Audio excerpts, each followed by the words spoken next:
So, hi everyone, this is Drishti and Justin signing in from Chicago. I have Justin, who's the creator of Buttondown with me, and we're going to talk everything how did you start Buttondown? What are you doing at the conference today? What do you look at Buttondown's future to be? And how it fits in well with the developer ecosystem. So, wonderful. Firstly, thank you for doing this podcast with me. Oh, it's my pleasure. This is going to be fun. I'm excited. yeah, I'm excited as well. So, just for folks who don't know you, you have an engineering background. Could you share, how do you describe yourself? Oh, man. See, now I'm going to have an existential crisis because I never quite know. I feel like in my head, I still just describe myself as a software developer.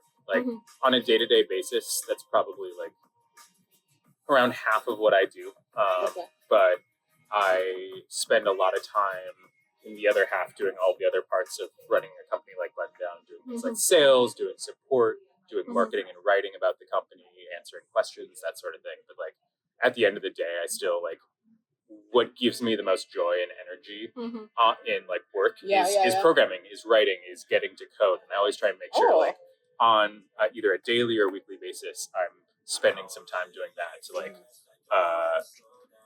make myself feel like I'm still connected and still grounded with the work that I do. Oh, that's great. So if we put it in an equation, so Justin plus coding is the happy face. Oh yes, 100%.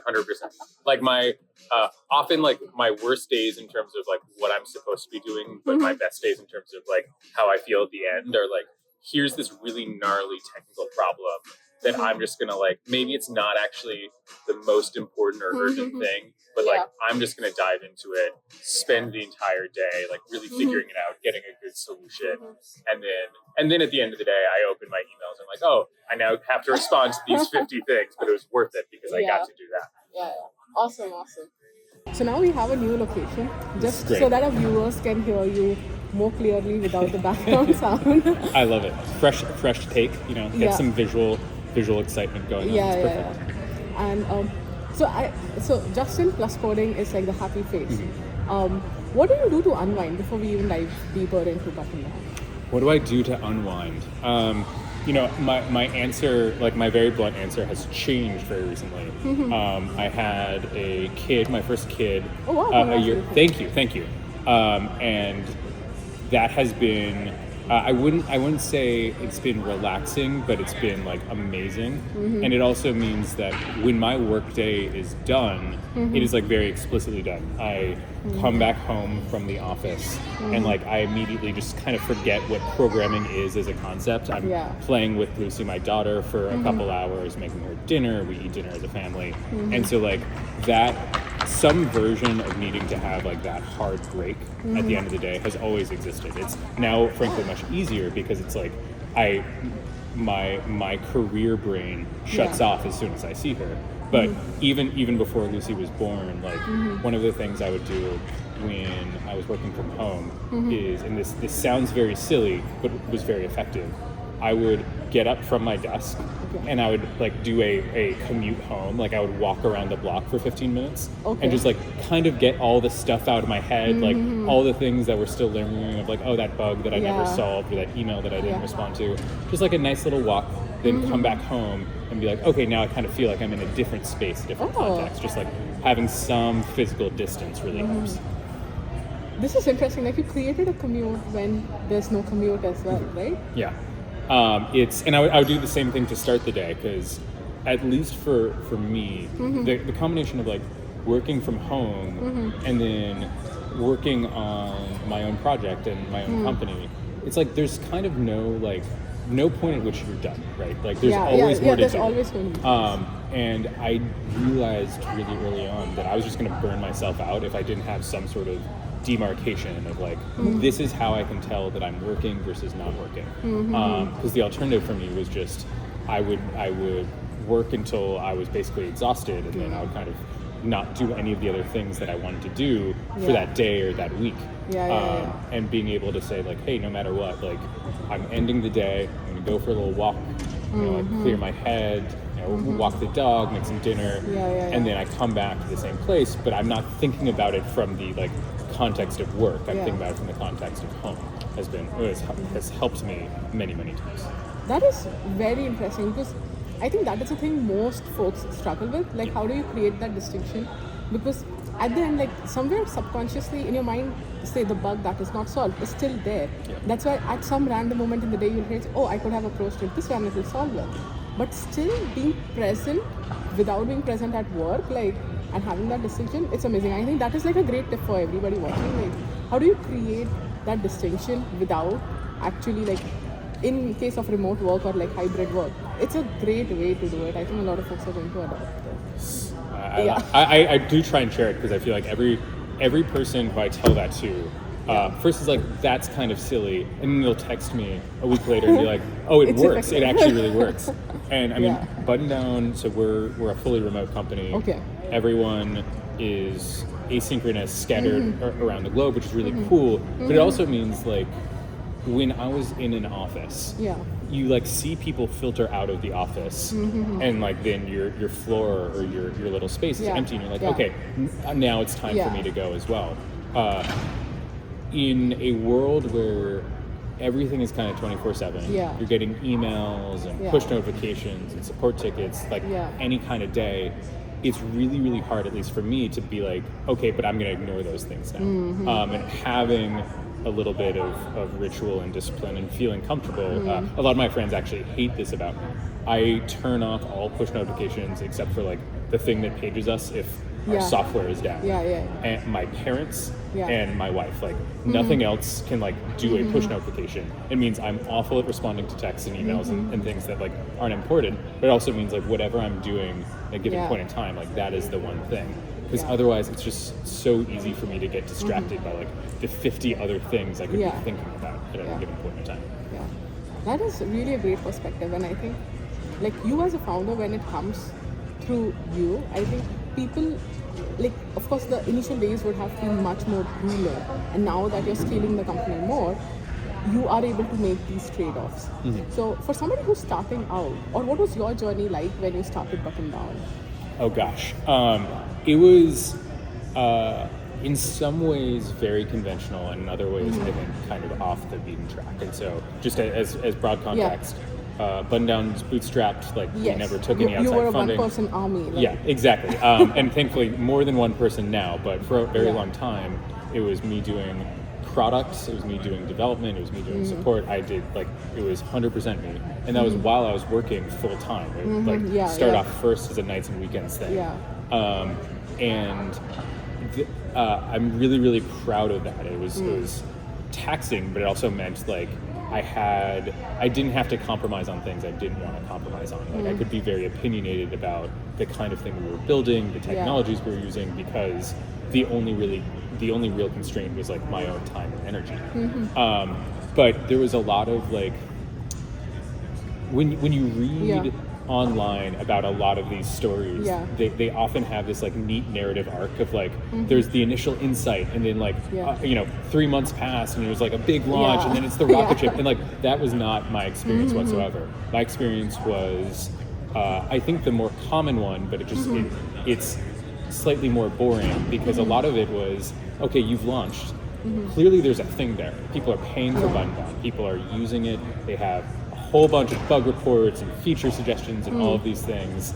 You've got to triage these things in real time, while still like remaining true to all of the other things that you want to build that maybe no one has brought up, and also make sure that like you're scaling it well. I mean, I remember one of the things that I hadn't even like thought of when we first launched is someone came in, and as context, like I built it just because it was a tool I wanted to use. I had a newsletter with a couple thousand subscribers, wasn't this massive thing. I was just like, I want a nicer tool for this.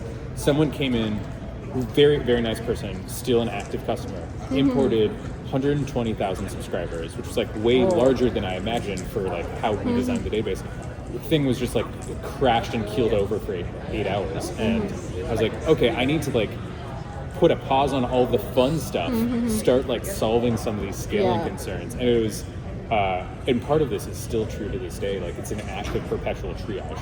There's always more that you want to do than you can in any given day or week, and a lot of those early years were like figuring out how I could balance the work that I knew needed to get done, even if it was super boring or the thing that I didn't want to do, while also maintaining the passion and excitement that I had for the product. Because if you look at software companies that fail in those first couple of years, it's not because like they burned out, or it's not because like they ran out of money or like anything like that. It's because the person stopped being interested in it, because they no longer want to do it. They moved on to something else. And I wanted to make sure, in much the same way that like even now, sometimes I'll send an email to the team and be like, guys, I'm going to be offline today. I want to go hack on like this little automations thing. So how do you manage that now that from a one-person army, you now have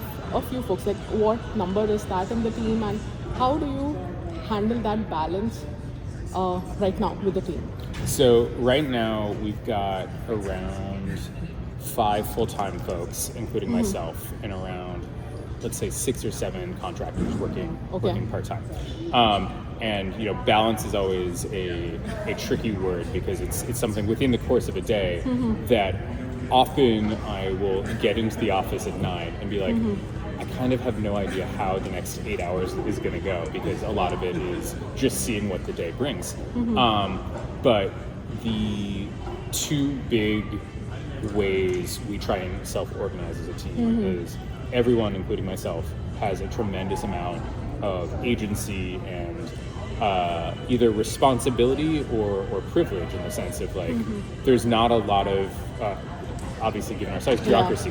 If you have a thing that you think is a good idea, whether it's for a response to some social media inquiry or a feature that you want to do or some interesting question or like support thing, like you're empowered to do that yourself. Like you can obviously pitch it to the field and be like, hey guys, what do you think about this? But like implicitly, we try and be a really, really high trust environment and say like, you're here because we think you're going to make the right choice, whatever that choice is, and your job is to execute on that choice.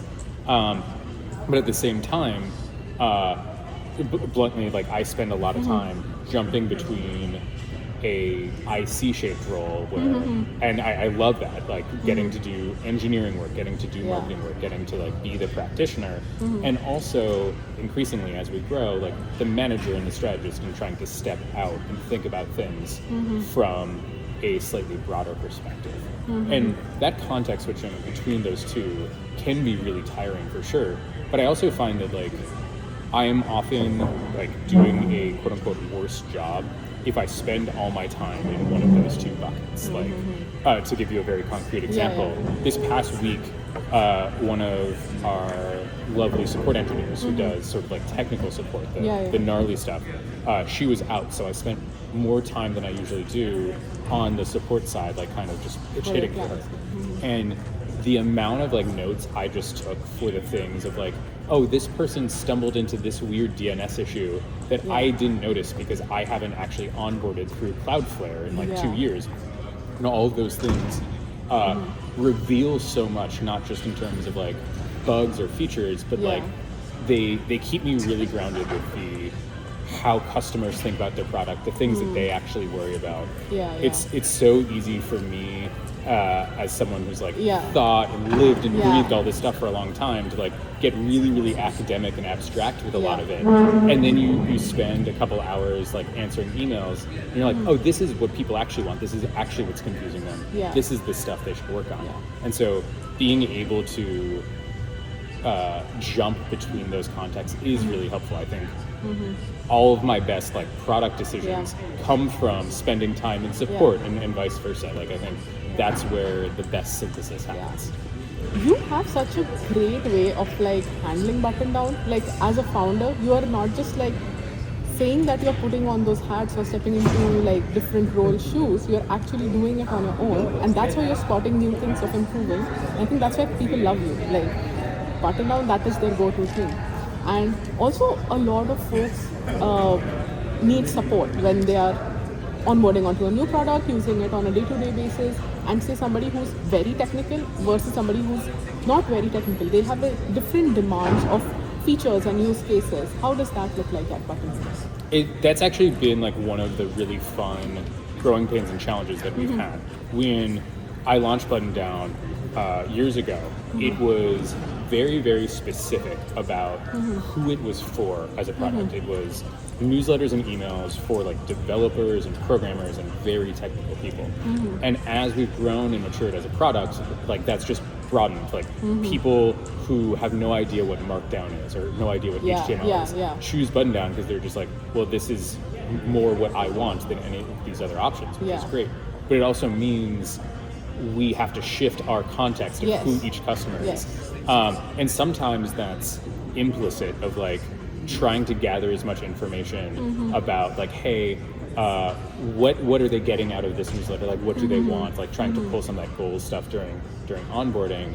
Part of it is like figuring out what we want to surface to them. And a very specific like product level example of that is when you first create a Buttondown account, instead of like showing the like big sidebar of all of the features that we possibly offer, we disable everything except emails and subscribers, like the two most important things. You can send out emails and you can gather subscribers.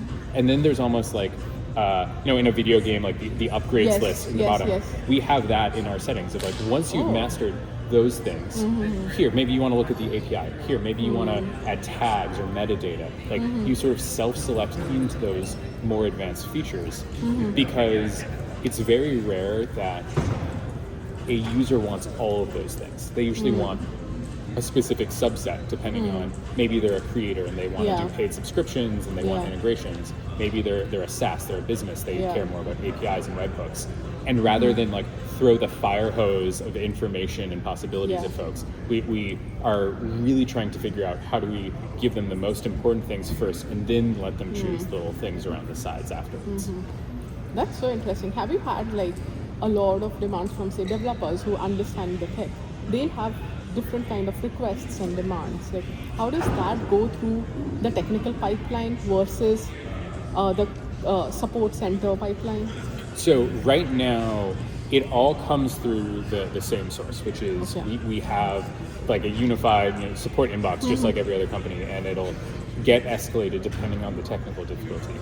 Ironically, and this is like a double-edged sword, our single biggest investment over the past 12 months has been our documentation, because one of the things we realized is as customer count grows, number of tickets, number of questions grows, and we just wanted to bend that second curve a little bit. We've succeeded at that, but with the sad side effect of it means the average question that we get in support now isn't like a very basic like billing issue or isn't a very basic like markup issue. It's something that's more like the, hey, I have this question about how this API interacts with like this edge case for this specific domain, which is great in one sense. It means people aren't writing into us about like the very simple or basic technical topics. They're writing to us about like the really hardcore stuff, the things that we have to think hard about and like have to use our technical acumen for. Sadly, it also means if we open the inbox one day and we see like 25 tickets, it's not like, oh, well, half of these are going to be so simple. It's like, okay, we're going to really dive in. This is going to be a long day on the support front. But I think that's the sign of a support function that's working well. One of the metrics that I'm really proud of is, over the last 12 months, since the start of that concerted effort, Buttondown's MAUs, the number of active users we have, has grown around like 80 to 85%. But our overall ticket volume has decreased 20%, which is not just like 20% fewer things, it's 20% relative to our user count almost doubling. So we've been able to like really, really shrink the like average number of tickets per user to almost half of what it is. Sadly, the remaining half is still the gnarly technical problems, but those are good things. It's part of being in the confluence of like emails, payments, API, and DNS, where it's just like all of the scariest parts of programming are all there, and a lot of things that we can't control, but also like that's why customers like use us and trust us, is because we can handle a lot of that for them. Sounds great. That's wonderful. Like, and I think your focus on also handling tech queries. Like, you could have taken the approach of going with the vision you have, or the team at Buttondown that comes up with features and what you think to be relevant. But when you take into account support ticket suggestions, queries, things people want to know more about. Maybe does that help also frame your future strategy, and what does that look like for Buttondown right now? For sure. I would say like the vast majority, let's say something like 80 to 85% of like all of our new product work, all of that comes from customers and users. Wow, Like there's wow. very little that is like, hey, we don't care what anyone's saying, Yeah. we're going to do this. And often that remaining percentage is still like really good stuff that is more infrastructural. It comes from like something that a customer wouldn't really notice or think about because it's just they have their own tunnel vision in much the same way Yeah. I or any other member of the team have our own tunnel vision. But a lot of what we focused on in the past 12 months has been in that onboarding and support and making sure that as we've grown and increased in scope, like the happy path, the paved path is still really, really good.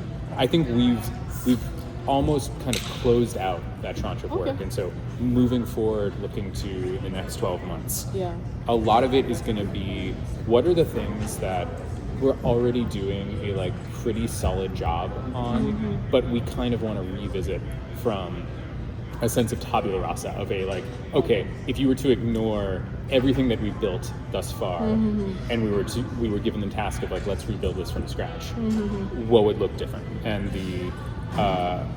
the couple big areas where that comes into play, one is really the API bindings, and we mentioned this sort of briefly before.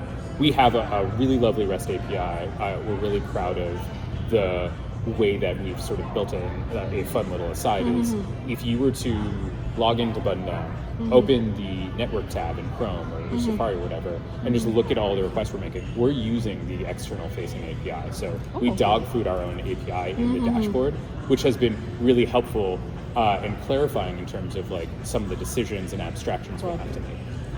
But one of the big realizations we've had is as much as we've invested in our like open API spec and making that really, really strong and really strict, the number one, like not complaint, but bit of feedback we get from users after they've integrated and started saying their first couple of requests is like, would be really great if I could just write, like pip install Buttondown or UV install Buttondown or the equivalents for other languages, because typing and like LSPs and autocomplete have gotten so good and so ubiquitous regardless of what IDE you're using. And that just wasn't the case 5 years ago. It was a bit more of a Wild West back then. So we're going to work on a suite of like official Buttondown SDKs based on our open API spec. So it's always going to be up to date, as opposed to like the worst thing in the world where you have drift of like, hey, the API spec says this one thing, the docs say this other thing, and then my SDK that I have installed is like from a month ago, so it says this third thing. We want to spend a lot of time on that. The other thing, this is kind of a problem I never expected us to have, but we're now at the point where the average Buttondown subscriber subscribes to more than one newsletter, because we have a user base such that like you often have a couple of newsletters or you have a couple newsletters that you're subscribed to rather. And a lot of our like management functionality kind of doesn't break down so much as like it's a little bit more confusing. We've been very deliberate about not making subscribers to a Buttondown newsletter be a Buttondown user. Like it's a completely separate thing, because we don't want people to think of us as a platform. We're just the tool. And so we want to keep that invariant, but make the subscription flow way nicer. Let's say you subscribe to like 3 authors who all happen to use Buttondown. You need to change your email address from one thing to another. You're moving off of Gmail onto Proton or whatever. We want to make processes like that really, really smooth without like injecting ourselves into the equation, just to make the experience nicer. Because a thing we've gotten a lot of feedback from both authors and subscribers is like making sure they know who and where they're subscribed to stuff and having the single pane of glass there. Wow. And all of that comes from, I shouldn't say complaints, but all that comes from like feedback from users. It's always fascinating to me that I feel like I have to pry it out of people. I end every single ticket, every single support conversation with someone with a like, do you have any feedback? Like, what can we be doing better? And almost everyone is always like, oh, nothing, like, this is fine. I'm like, no, tell me, like, if you could wave a magic wand, and then they'll give me this, like, 750 word essay that is amazing. It's like all this stuff they've kept bottled up. Yeah. So my one big overarching piece of feedback to everyone is, like, if someone asks, if, like, the team behind a piece of software asks you, like, what your feedback is, the blunter and the more verbose and the more detailed and the more nitpicky, the better. Like, that's the stuff that I can't manufacture at will. And hearing from users is always so much more valuable. Wow, that's amazing. Like, it's very rarely that I talk to a lot of folks who are like so upfront of feedback from consumers, because that also means that your inbox is going to be filled with a lot of things that people find useful for their use case, which might not be relevant on a wider audience of users of Buttondown. So it's upon you and your team to like filter all of that out, find out exactly what would work at a larger scale, and then make it work. And I never promise anyone, like, hey, we will implement this. But often what happens is you get enough people sending you really, really high quality feedback. And even if some things, as you say, are kind of isolated, right now we sort of have two big customer bases. We have folks who are more like in the creator space, like they really use Buttondown as like blogging software. They're collecting subscriber bases, they're monetizing all that stuff. And we have like the more business oriented, hey, we run a SaaS, we run a consultancy, we are using this as like an outreach arm. And a lot of the feedback we get from those two separate spheres, there's like no overlap. But the sweet spot is when we hear stuff from both of those spheres of like the two things I mentioned are exactly in that vein of a lot of, I think, my job, or like the job of product development and the job of triage is taking in all this fire hose of like really, really valuable directions to go in and being like, what's the thing that we can do that benefits all of these people as much as possible? Like what positively impacts the greatest proportion of our current user base without like jeopardizing or alienating the folks that it doesn't.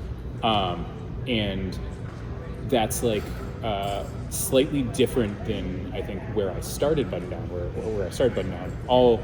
The entire feedback loop was just, what do I want? Like, I would use the product when it was in like, private beta. I'd be like, what are the things that feel bad? What are the things that I want to change? Okay, let me iterate, let me do the same thing again over and over and over. And that was good, but you outgrow that after a certain point.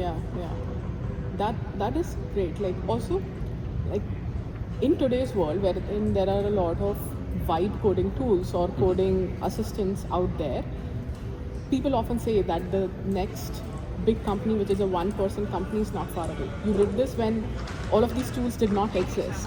So what is your advice to solo founders in the current space who are looking at building companies potentially as big as like Buttondown and growing it, like starting from scratch right away?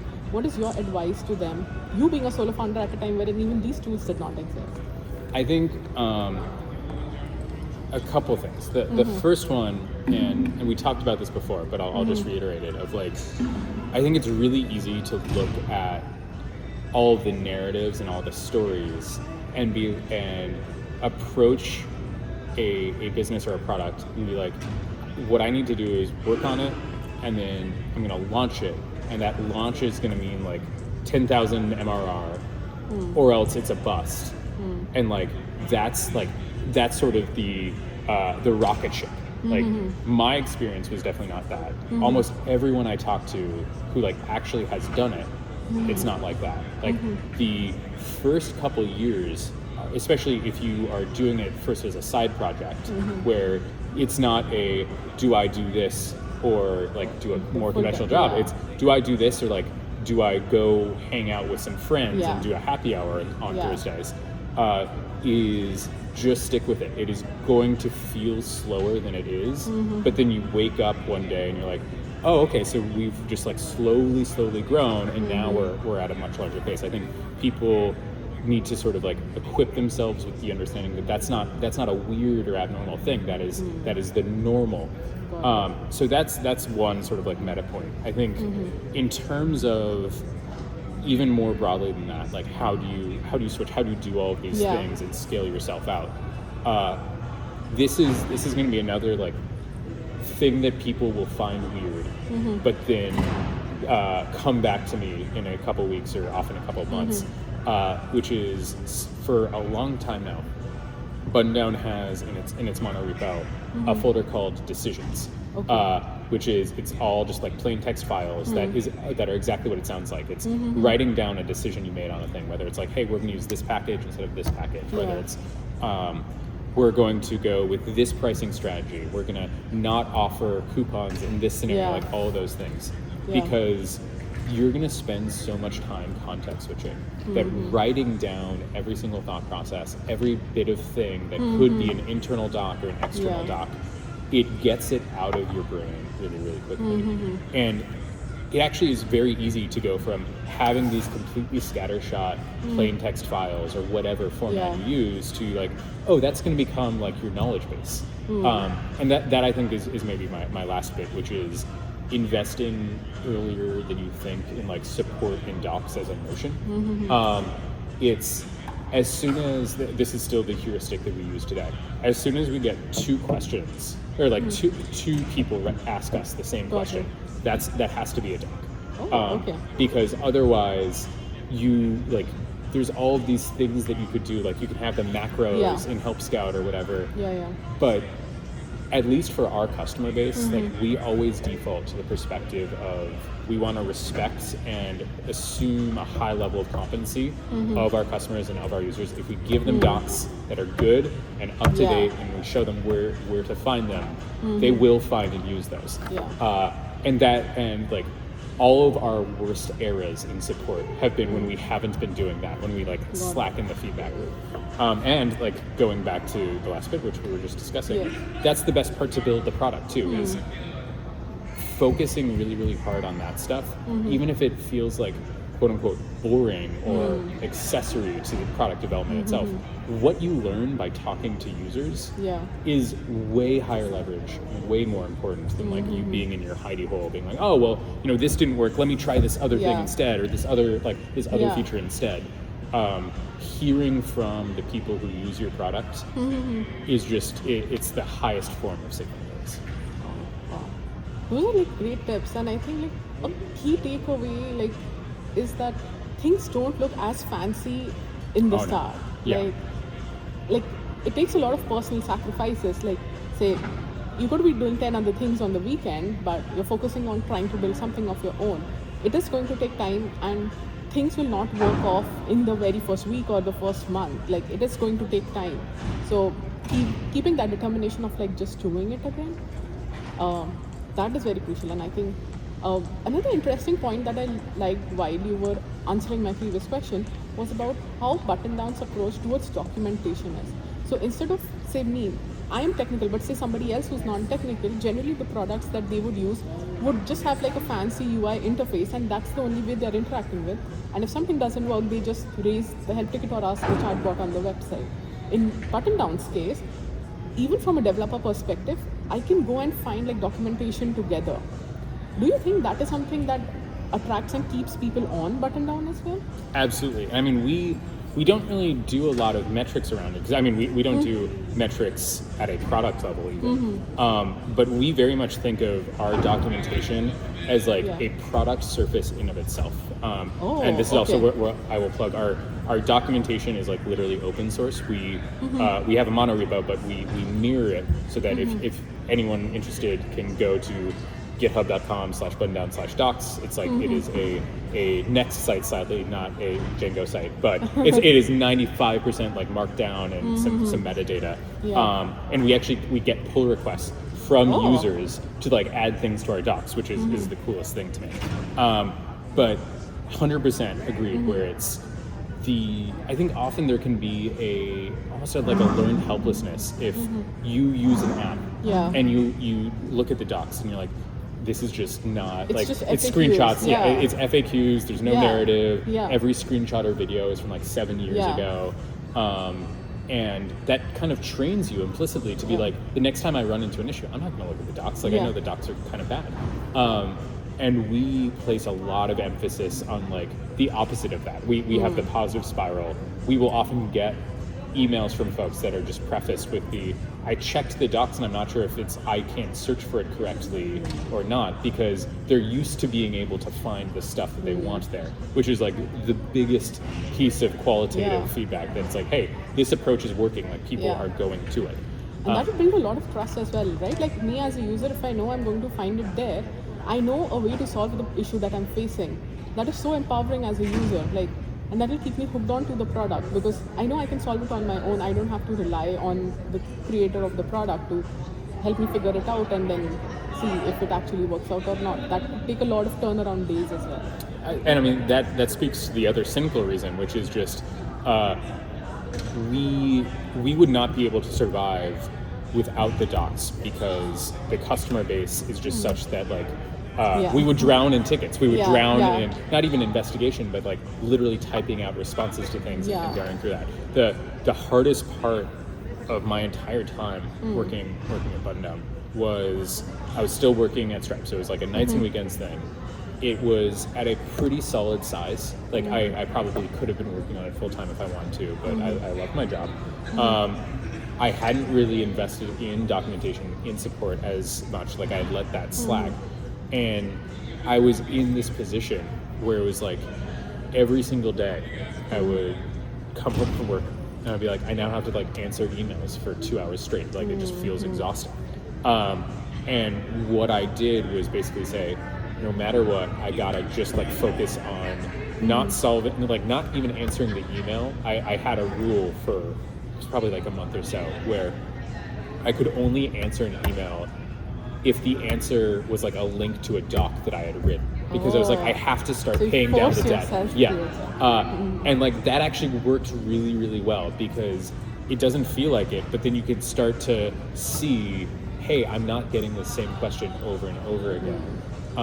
And like you framed all this as like the size of a business that a single person can run and build is going to grow over time. And that can only work if you give yourself leverage, and like documentation and writing is that leverage. Like 1,000 people can read a doc, and you don't have to send that email to those thousands of people individually.